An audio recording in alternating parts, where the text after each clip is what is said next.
on Radhastami day. And in that discourse, he explains exactly what is the position of Srimati Radharani. So let's try to understand based on the discourse. So in the Chaitanya Charitamrita, it is very nicely explained exactly what is the position of Radharani. So there's a verse. I'll just read that verse, and then in the discourse given by Srila Prabhupada, he explains this verse. Radha Krishna Pranaya Vikritir Hladini Shaktirasmat Ekatmanav Api Bhuvi Pura Deha Bhedam Gatautau Chaitanyakhyam Prakatamadhuna Tadvayam Chaikyamaptam Radha Bhava Dyuti Suvalitam Naumi Krishna Swarupam. This verse in the Chaitanya Charitamrita, composed by Srila Krishnadas Kaviraj Goswami, he is explaining the identity of Radha and Krishna in this verse. This translation is, the loving affairs of Sri Radha and Krishna are transcendental manifestations of the Lord's internal pleasure-giving potency. Although Radha and Krishna are one in their identity, they separated themselves eternally. Now, these two transcendental identities have again united in the form of Sri Krishna Chaitanya. I bow down to him who has manifested himself with the sentiment and complexion of Srimati Radharani, although he is Krishna himself. So here, Srila Krishnadas Kaviraj Goswami is explaining Chaitanya Mahaprabhu's Krishna, who has appeared with the sentiment and complexion of Radharani. So let us hear Prabhupada describe this particular verse and help us understand who is Radharani. So Prabhupada begins by telling that first of all you understand who's Krishna, then you try to understand who's Radha. So it says Krishna, as described in the scriptures, is Param Brahma. In the Bhagavad Gita, Param Brahma, Param Dhama, Pavitram Paramam Bhavan. Krishna is the supreme Brahman. Brahman means the absolute truth. So he is the supreme absolute truth. That Krishna, the supreme absolute truth, has got enjoying spirit. And that enjoying spirit is there in us also as jiva, as living entities. But our enjoyment as spirit soul is meant to be spiritual enjoyment. As spirit soul, we have the enjoying spirit, enjoying mentality or enjoying propensity. But as spirit soul, real enjoyment is only spiritual enjoyment. Now we are in the material world, and because we want to enjoy, because we have got that enjoying spirit, we want to enjoy, and we try to enjoy in this materially contaminated state.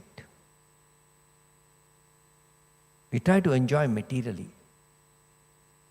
And the result of trying to enjoy materially is that we can never get any enjoyment at all. Because we are not material persons. We are not matter. We are spirit. So, trying to enjoy materially, we become frustrated. We remain without any real pleasure. And either we try different ways. Oh, this is not working. Let me try another way, another way, another way, another way. So the Shastras give us clear understanding.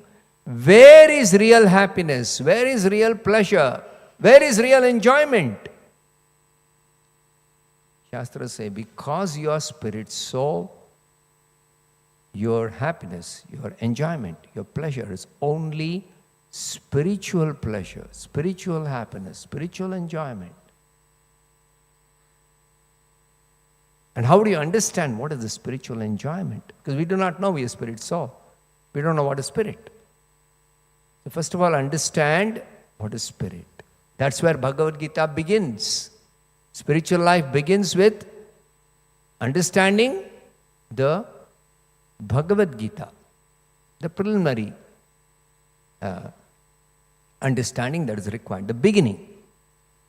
First lesson Krishna imparts in the Bhagavad Gita is we are spirit soul, we are not the body. You heard it many times earlier also. So if we are spirit soul, our enjoyment is spiritual. And what is that spiritual enjoyment? That spiritual enjoyment is to be understood the way Krishna enjoys as the Supreme Lord, as the Supreme Brahman. So that spiritual enjoyment or spiritual pleasure called Brahma Sukha. Brahma Sukha. Spiritual pleasure. And that spiritual pleasure is always, eternally enjoyed by Krishna in the spiritual world. And that spiritual pleasure is always with Krishna enjoying spiritual pleasure with his devotees eternally. Eternally, he enjoys with his devotees. And the devotees in the spiritual world eternally are tasting that spiritual pleasure in their devotional service to Krishna. So devotees are always experiencing spiritual happiness, spiritual pleasure, spiritual enjoyment in association with Krishna by serving Krishna with bhakti, devotion. So that is to be understood that Krishna is enjoying with his devotees. Devotees are serving Krishna for the sake of pleasing Krishna. But in doing such service, devotees are immersed in an ocean of transcendental bliss. Anandam buddhi vardhanam. And what's the nature of this ocean of transcendental bliss? It's ever increasing. It's ever increasing. The more when you taste spiritual happiness a little, even a little, then it is so very nice, you want more. And when you want more, the supply is, even though the supply of spiritual pleasure in devotional service rendered to Krishna is unlimited. Still,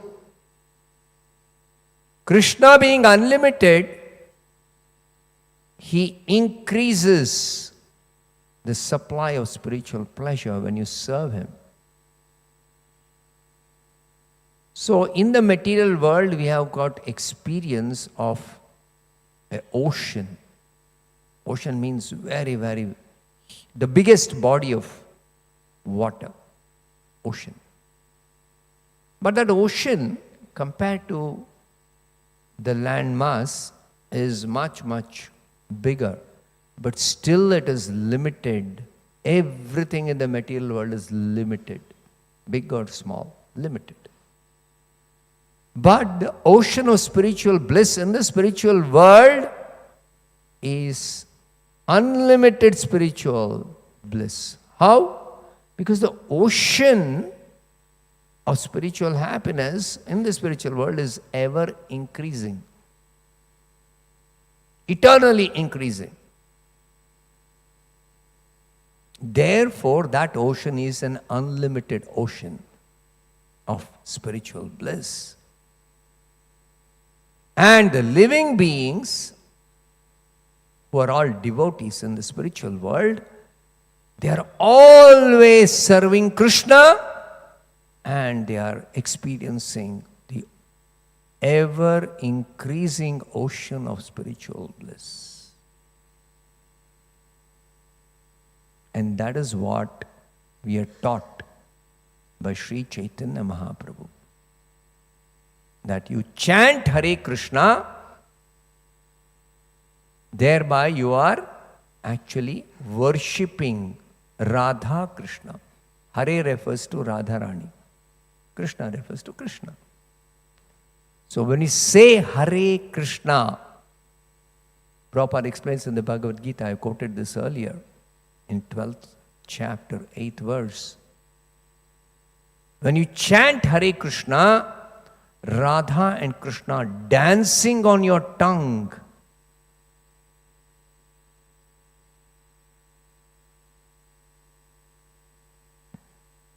So if you properly chant, you can get the experience of actually the transcendental bliss derived automatically by properly chanting Hare Krishna.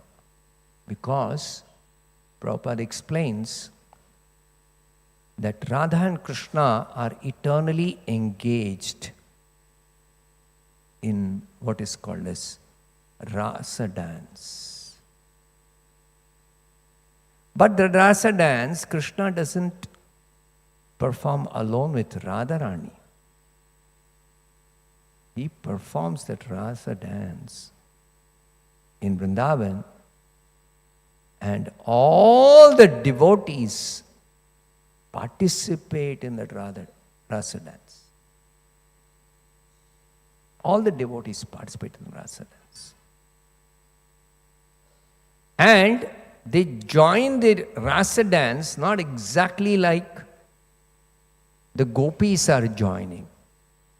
Because each one has got their own position, and according to their position, they are serving Krishna. So even to serve Krishna in their own position, to please Krishna, there is a particular service that each one has got. Everybody has got service, devotional service. And everybody is serving Krishna. And Krishna is never alone. Krishna is always with his devotees. Particularly, Krishna is with his topmost devotee, Radharani. And Krishna is always with Radharani, and all the devotees are serving Krishna along with Radharani. Even Radha is serving Krishna. And all the other devotees are also serving Krishna. Whereas Radha is serving Krishna, the other devotees are serving Radha and Krishna. This we carefully understood. So if we want to taste real pleasure, real happiness, that we are always seeking, we are always looking for that, then we should actually worship Radha Krishna in devotion, bhakti. And that bhakti has been simplified by Sri Chaitanya Mahaprabhu. That simply you chant Hare Krishna, Krishna Krishna, Hare Hare, Hare Rama, Rama Rama, Hare Hare. You practice this chanting according to the rules and regulations. And then, when you come to the stage of perfection, you will be able to enter into the rasa dance of Radha and Krishna and all the gopis. This is not a metaphorical explanation, not some philosophy. It is philosophy, of course, but it is something very practical. And Chaitanya Mahaprabhu demonstrated this whenever he would perform Sankirtana, in which he would be either singing himself, leading the singing, or he would be following somebody else singing. Then that participation of Chaitanya Mahaprabhu and his devotees, associates, in that Sankirtana is always very melodious music of all the devotees either following or leading the singing, and all of them are in ecstasy because of which they dance. And among all of them, Chaitanya Mahaprabhu's dancing is very, very special. That when he begins the Sankirtan or he participates in the Sankirtan, and one of his associates sing, then Chaitanya Mahaprabhu goes into ecstasy hearing the name of Radha and Krishna, Hare Krishna. Simply the syllables, Hare Krishna, 4 syllables. Radha Krishna, 4 syllables enter the ears.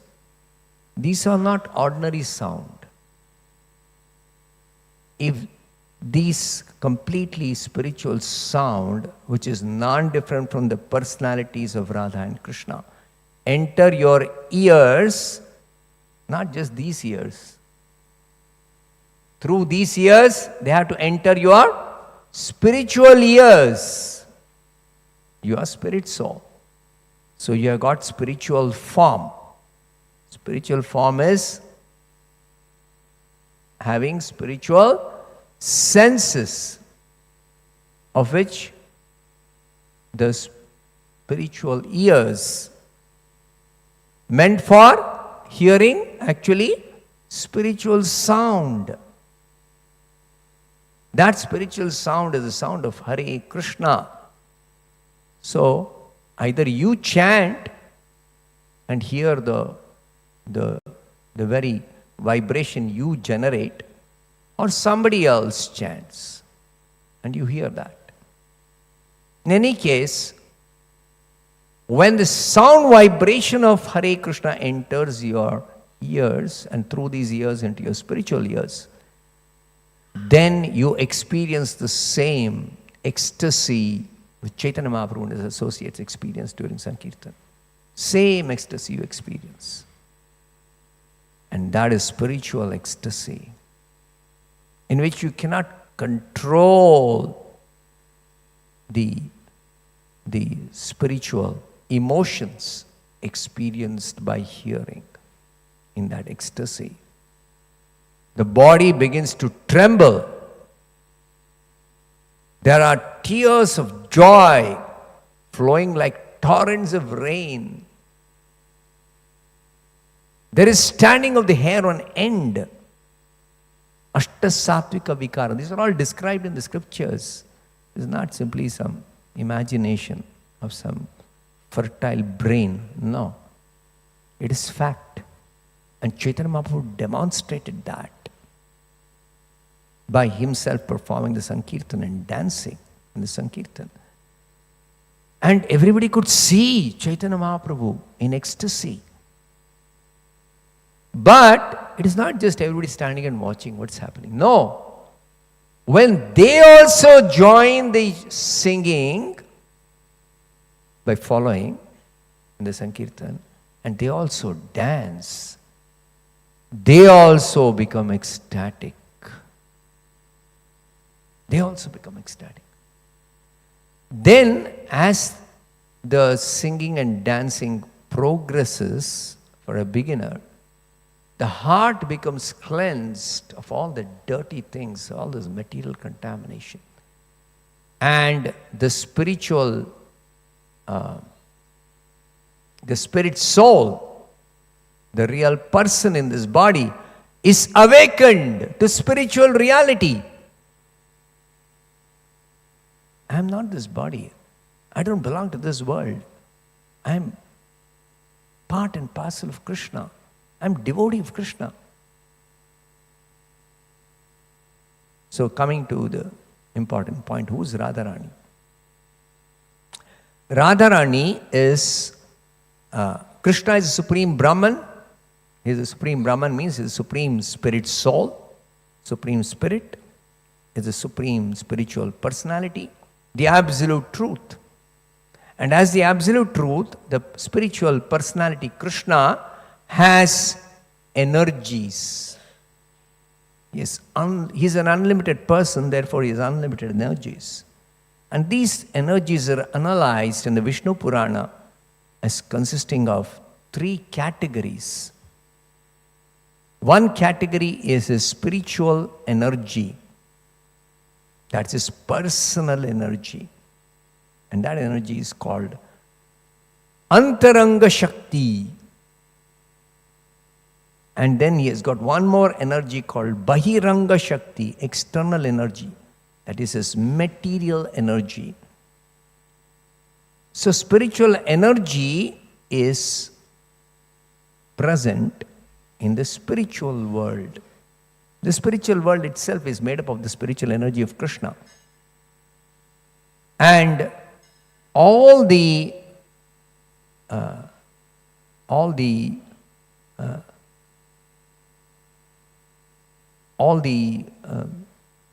arrangements in the spiritual world are made up of spiritual energy. This material world is made up of Krishna's material energy. And all arrangements in the material world for our living, for our enjoying, for our existence is also made up of material energy.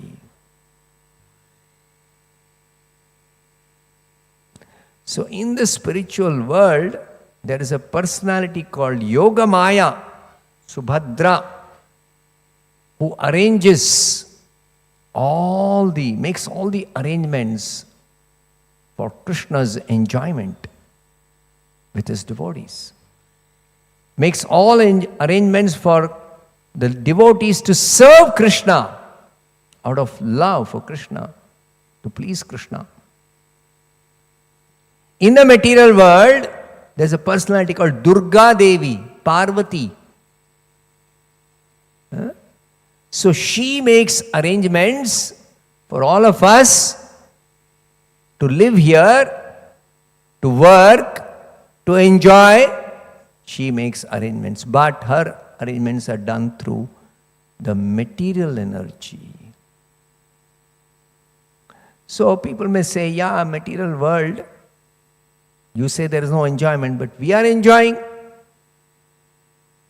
So what is that enjoyment in the material world? What is that enjoyment? That enjoyment is a shadow, a reflection of the real spiritual enjoyment in the spiritual world, in serving Krishna, for pleasing Krishna by the devotees. What is the meaning of reflection?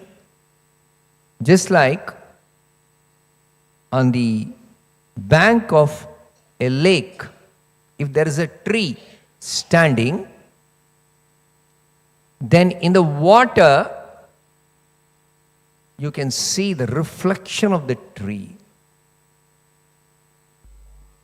You see the reflection of the tree in the water. Now the tree has got very nice, let's say very nice fruits. It's a mango tree. And it's a season when mangoes are fully developed and they are very ripe. And in the bright sunshine, they shine very nicely. Golden color. Shining nice mangoes. Okay? Now those shining mangoes outside the lake, they are very nice mangoes, very relishable. And when they're fully ripe, they fall down. They're fully ripe, they fall down. And then you pick up one such mango, a fully ripe mango, and pick it up, and naturally you'll eat it. You will relish so nice taste. But if somebody is looking at the reflection of that mango tree in the lake on the bank of the lake on which the mango tree is situated, and an ignorant person obviously does not know reflection is not real, but somehow in the water of that lake, the person is looking at the reflection of the mango tree and sees the nice fruits and tries to go and pluck or get hold of the reflection of the mango fruit in the lake, because the person is in the lake, not on the land. How much ever the person tries to get hold of, nothing comes in the hand. Nothing comes in the hand. How much ever he tries. Similarly, this material world in the 15th chapter of the Bhagavad Gita is compared to an inverted tree. And in the material world, being situated in the material world, we're simply chasing that ripe mango fruit, for getting hold of it and nicely tasting it and enjoying it. But we're not getting anything. It's not really coming in our grip. Sometimes, under a spell of illusion, when they actually lay their hands on the reflection of the mango in the water, now I got it. A person may think like that. And may even think, let me eat that, and tries to eat it. Again, illusion. Because the substance, what is the substance of a reflection? Reflection, there is no substance actually. It's an optical illusion. Reflection is an optical illusion. It is no substance. Whereas a real mango tree, there is substance. There is fruit, there is leaf, there is stem, there is, branches, twigs. All those things are there in the reflection. Is anything missing in the reflection, which is there in the original tree? Nothing is missing that you can see. When on the land, whatever you can see in terms of the tree, the same things you can see in the reflection also. But in the reflection, if you try to catch hold of the anything, there's nothing there actually. But you're clearly able to see it is there in the water. So you want it, you try to get hold of it, and if you are under illusion that you caught it, then actually you have come very close to it, grabbed it. And then you try to put it in the mouth. What you can put in the mouth? Only you can put some water. What is there actually in the lake? You're seeing so many reflections, but reflections are not there. Only water is there, that's all. Similarly, this material world, a reflection of the spiritual world, whatever is there in the spiritual world is there in the material world, but everything is simply a reflection. And what is the substance of the reflection? It is matter. And you are spirit. So matter and spirit are completely, you read the Bhagavad Gita 2nd chapter, you'll understand what's the difference between matter and spirit. Totally opposite. Totally opposite. Even though there is some resemblance of material objects to spiritual reality, but actually there is no substance, there is no spiritual substance. So therefore, all our endeavors for enjoying matter are ultimately simply some illusion. And that's also explained in the Bhagavad Gita. Yehi samsparchaja bhoga dukkhayonaya evate. Now, why all these are explained in the Bhagavad Gita, unless you hear the Bhagavad Gita from a pure devotee like Prabhupada, you will never understand what is being told in the Bhagavad Gita. And even if you try to understand whatever is told, you will not be able to actually put it in practice. Bhagavad Gita says, there is no real happiness in this world. Material happiness is not real happiness. But how do you realize this? How do you realize this? Only by practice of bhakti. Only by practice of bhakti you can realize this. So, Radharani is explained as Krishna's spiritual pleasure potency. Spiritual pleasure potency. That means Krishna, he is there as the person and he has many energies, and those energies are meant for him. The spiritual energy is meant for him, for his enjoyment. So he enjoys his spiritual potencies. So particularly his spiritual pleasure potency is meant for his pleasure. So that spiritual pleasure potency is present in the spiritual world in the form of 3 categories of personalities called gopis, the queens of Vrindavan, the queens of Dwaraka, the gopis of Vrindavan, the queens of Dwaraka, and the Lakshmis in the Vaikuntha.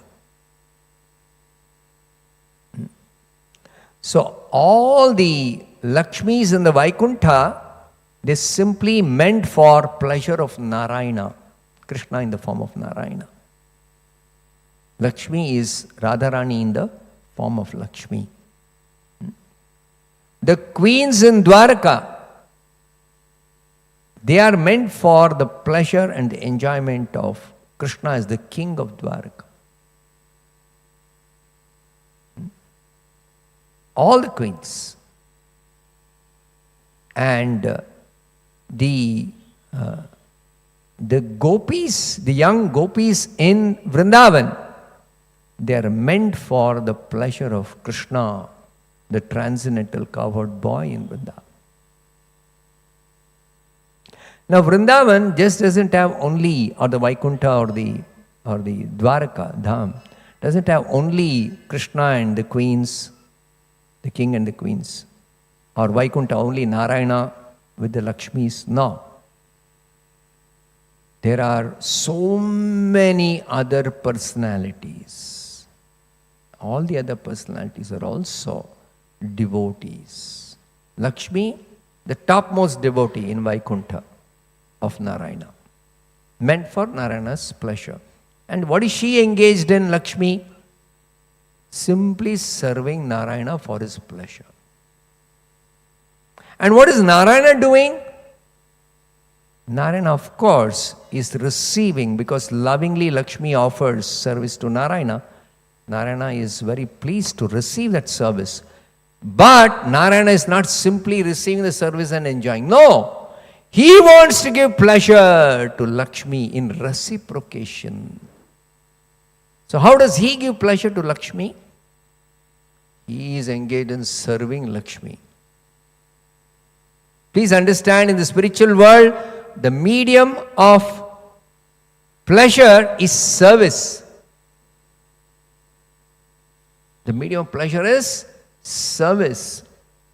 So Krishna enjoys serving his devotees. Even though, as the enjoyer who receives service from his devotees, he does get pleasure. But that pleasure is nothing for Krishna. That pleasure is nothing for Krishna. It's insignificant. What he really enjoys is serving his devotees. And from that he gets so much more pleasure than what he gets by the devotees offering him pleasure, by serving him. So, the spiritual world is, devotees want to please Krishna by serving him out of love. Krishna wants to please his devotees by serving them out of his love for them. This is the spiritual world. So, as I said, Radharani or the young gopis are not the only inhabitants of Vrindavan. There are so many other devotees. Everyone is a devotee in Vrindavan. So there are devotees in the form of monkeys, devotees in the form of the elderly gopas and gopis, Yashoda, Nanda Maharaj, and all the elderly covered men and women. Then there are covered boys. The covered boys. Covered girls are, of course, the gopis. But the covered boys, they are sakhas. The covered men, they are like fathers of Krishna. The covered women, they are like mothers of Krishna. The covered boys are like boyfriends of Krishna, sakhas. And the covered girls are sakhis, the girlfriends of Krishna. The monkeys, what are the monkeys doing in Vrindavan? They are enjoying with the Krishna and the sakhas. Krishna steals butter to feed the friends. And then Krishna not only feeds his friends, he feeds the monkeys also. So when Krishna plays on the flute, everyone enjoys that melody of the flute and they go into ecstasy. So there's a description in the Bhagavatam, given by Shukadeva Goswami, what happens when Krishna plays on his flute in Vrindavan. There's a whole chapter describing that. Please read that. Krishna book, it is there. So all of them go into ecstasy. They enjoy that. Enjoy in the sense of they become very pleased in their heart. And their heart is overflowing with joy, which cannot be contained in their bodies. So they all tremble in ecstasy. They have tears flowing from their eyes like torrents of rain. And Chaitanya Mahaprabhu says, you can experience that simply by chanting Hare Krishna. Provided you chant properly. So practice this chanting. Learn how to chant properly. From Prabhupada. He teaches. The Acharya teaches. And then you can enjoy. Like Krishna and Radha are enjoying. Exactly like that you can also enjoy. So Radha is the pleasure-giving potency of Krishna. She is not a living entity. She is one of the spiritual energies of Krishna. But spiritual energy of Krishna in the spiritual world, all are persons. Krishna is the supreme absolute truth, but he is person, spiritual personality. Like in the material world, there are jivatmas and there is matter. Correct? There are jivatmas and there is matter. Matter is present as so many material objects that we all know, and matter is also present as our body and mind, our own body and mind that we all know. We have a body, we have a mind, correct? So this matter is simply dead, dull matter. It's not. We distinguish between a living person and a dead person. How distinguish? Living person, the body is having life symptoms, living body. Dead person, dead body. Dead body. But Shastra says the difference between living person and dead person is living person, inside the living person there is the real person, the spirit soul, Jivatma, Atma. And dead person, there is no Atma, there is no spirit soul, there is no life, therefore there is no life. So living symptoms belong to the spirit, not belong to the body, doesn't belong to the living body. Doesn't belong to the living body. So you should learn your identity as spirit soul, and you should understand what are the activities, spiritual activities in that spiritual understanding. They're called devotional service. As spirit soul, you are devotee of Krishna, and spiritual activities are called devotional service to Krishna. And if you render devotional service to Krishna out of love for Krishna, that love for Krishna is realized when you understand what is your relationship with Krishna. As devotee of Krishna, your relationship is one of love. Love for Krishna. Love means you simply want to please Krishna always, through all your activities, through all means, through everything in your possession. You simply want to serve Krishna for pleasing him. And Krishna, in reciprocation to your service, he reciprocates. How does he reciprocate? He serves you out of his love for you. Now Krishna being Krishna, whether in the material world or spiritual world, he is always with us because we belong to him. But his service is according to our consciousness. In the material world, our consciousness, I want to enjoy. I want to be the Lord. I'm seeking pleasure out of possessing, out of exploiting. So many activities. We want pleasure. So Krishna is giving us the pleasure we are seeking by fulfilling our material desires. He is fulfilling our material desires as a super soul, Paramatma, and is giving us the material pleasure we are seeking. But that material pleasure, being in substance only matter, is simply an effect of the material energy in the form of the gunas. So if you want spiritual pleasure, then you simply chant Hare Krishna, perfect your chanting, and you experience spiritual pleasure in your devotional service to Krishna. So Radharani is simply engaged in giving pleasure to Krishna by serving Krishna out of love for Krishna. And Krishna is engaged in serving Radharani by reciprocating her service by serving her. So when Radharani dances for the pleasure of Krishna in Rasa dance, Krishna dances for giving pleasure to Radharani. Krishna dances for giving pleasure to Radha. So that is Radha and Krishna. So Radha is the absolute truth. Radha is not a person like us. Radha is not a person like us. So everything spiritual is actually Krishna himself. Everything spiritual is Krishna himself. But Krishna as the person is the enjoyer of every spiritual personality. In any shape, any form, in any aspect.